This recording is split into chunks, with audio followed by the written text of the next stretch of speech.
Why do you do this? Sounds like you during COVID, Piers. You were vilifying, shaming, and trying to destroy people for not wanting to take the COVID vaccine. Yeah. You tried to destroy. And you know what? I was wrong. I was wrong. Exactly, you're wrong, and you still are wrong today. Well, Piers, you don't become less wrong. I've admitted I was wrong. I've apologized. What I've not seen from you,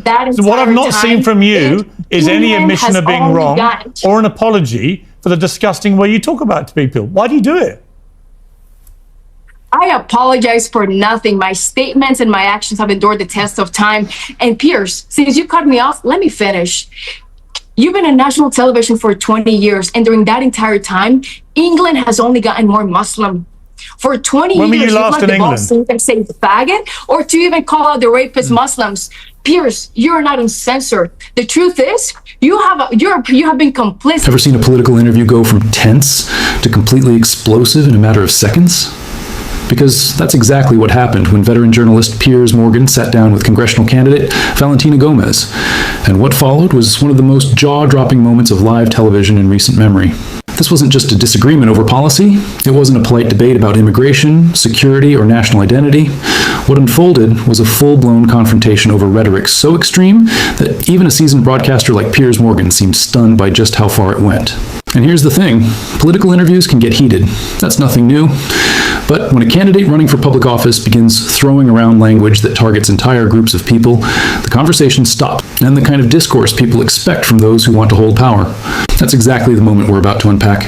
Because during this interview, Piers Morgan doesn't just challenge Valentina Gomez, he systematically dismantles the arguments behind her rhetoric, forcing the conversation into territory where the contradictions start to become impossible to ignore. And the more the discussion unfolds, the more uncomfortable the exchange becomes. What you're about to see is not just a viral TV moment.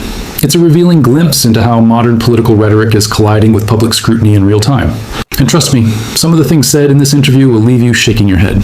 But before we dive into the full story, comment where you're watching from, and don't forget to like and subscribe so you don't miss the next Republican congressional candidate Valentina Gomez, who's listening in and joins us shortly, posted this.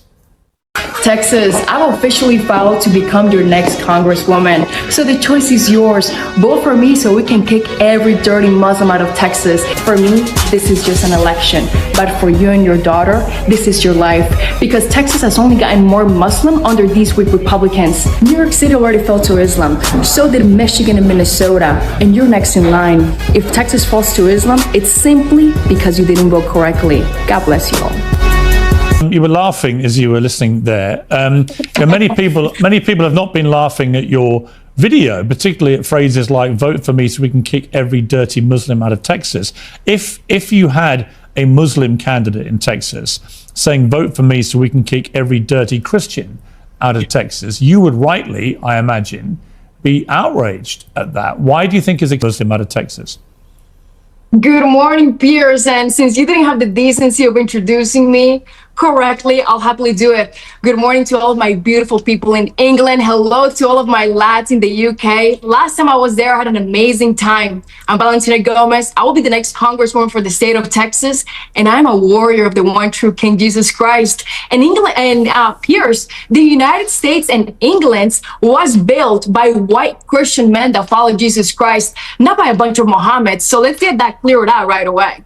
Right, you haven't answered my question. Why do you, if it was the other way around, you would be rightly outraged. Why do you think it's acceptable as somebody running for office in the United States to be so blatantly, why would you be so blatantly hateful towards one group of people?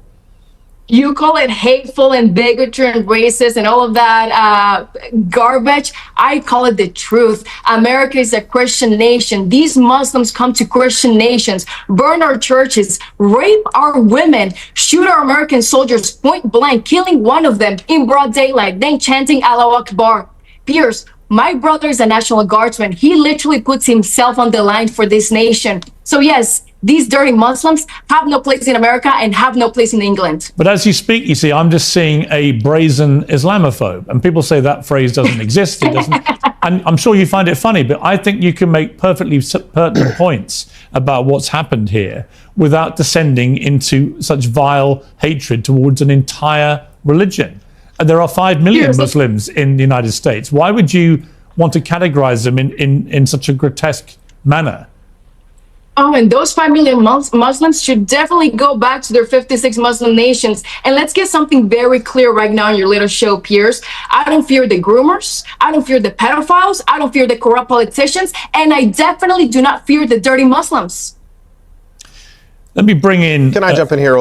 We should be clear about the fact. I mean, sure, Valentina is just a bigot, plain and simple, engages in the worst kinds of bigotry imaginable. But it's worth noting that she's fundamentally un-American, because the American Constitution says that you cannot discriminate against people based on religion. That is pretty clear. And so she's engaging in an anti-American campaign in the name of protecting America, which is just irony beyond imagination. So yes, she's a charlatan. She doesn't know what she's talking about. You can tell by looking at her that her IQ hovers around room temperature. To me, the real scandal is not engaging with her directly, because she's beneath taking seriously.